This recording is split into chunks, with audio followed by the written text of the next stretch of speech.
18 yosh qizning hayotida nimalar bo'ladi? Uyga begona odam kelsa ham suvchi deb o'ylab qo'rqib qolasan. Qizim, choy qo'y.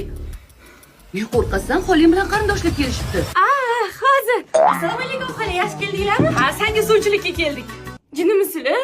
Qarindoshlaring ham qo'rqinchli gapirishni boshlaydi. Katta qiz bo'lib qopti.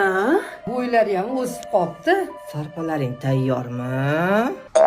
Oying bo'lsa nima topsalar sarpenga yig'adilar. Nega ishlatibsan? Sarpenga olganman-ku bu fenni. Qara ko'chadan topoldim, katta ekan. Sarpenga zo'r bo'ladi. Sarpendagi ziraymi?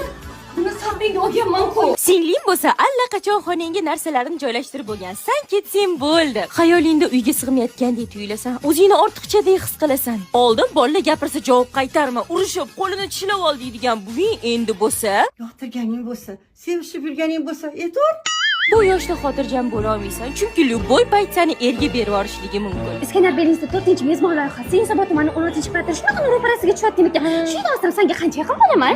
Balki men ungacha ko'chib ketarman. Erga berib yuborishyaptimi? Mahallada tog'ora ko'targan xotinni ko'rsang, xavotirga tushadigan bo'lib qolasan. O'lasan emas, qo'shni qizni uyiga kirib ketishganini ko'rib xursand bo'lasan-u. Naqata ham bo'lasan. Seni eshik qisganmi? To'ying bo'lsa yaxshi, erga tegish yomon. Kelin bo'lish zo'r, qaynonali bo'lish yomon. Bolali bo'lish zo'r, un tug'ish yomon.